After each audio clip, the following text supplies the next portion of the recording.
This is Dealer 4519, or Debbie, and I'm here because Cookie and I have decided now's a good time to tell the story of how he got to be my Cookie.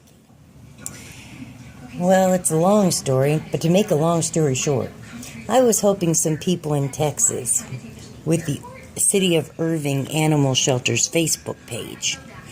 And of course, you see the dogs and you see their pictures and you share them, and after a while you become attached. Well, little Cookie here, and trust me, he's little, okay? His face isn't as big as my hand, but little Cookie here was dropped off and surrendered with two other dogs, one named Lady and one named Manchez.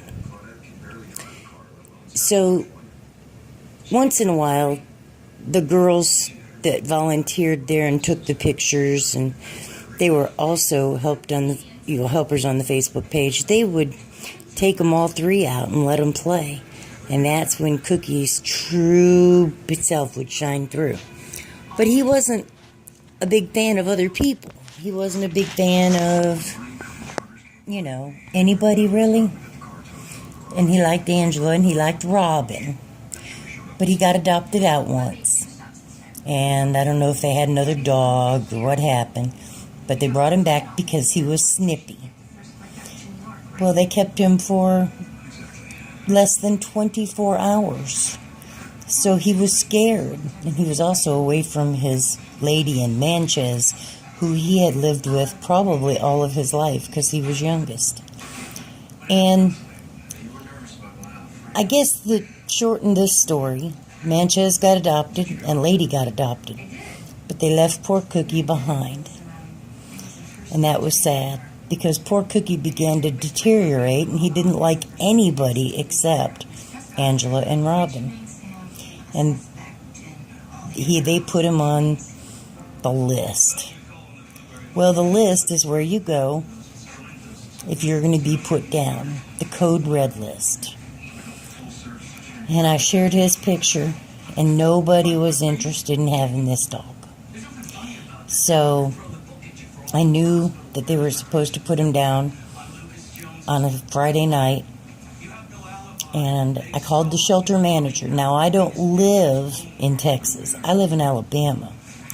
But I called the shelter manager and I said, if you just keep him until Saturday at closing time, I will come get him.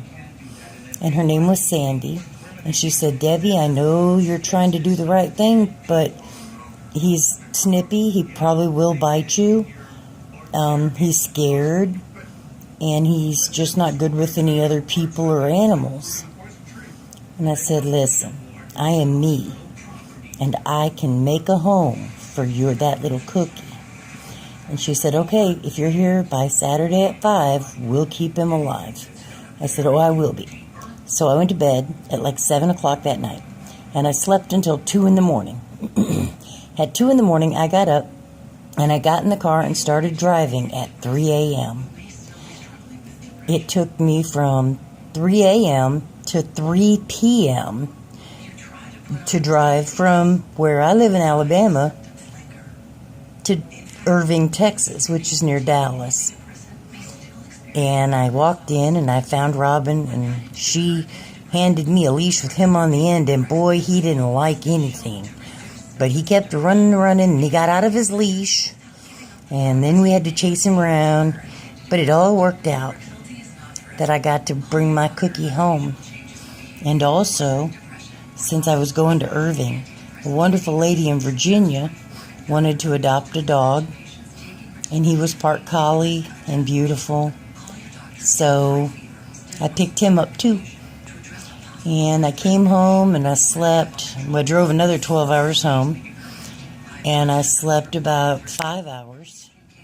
And then I got up, got his dogs back in the car, got me in the car, got Liquids in the car, my husband in the car, and then the three of us, me and my husband and Cookie, took a dog named Shadow to Virginia.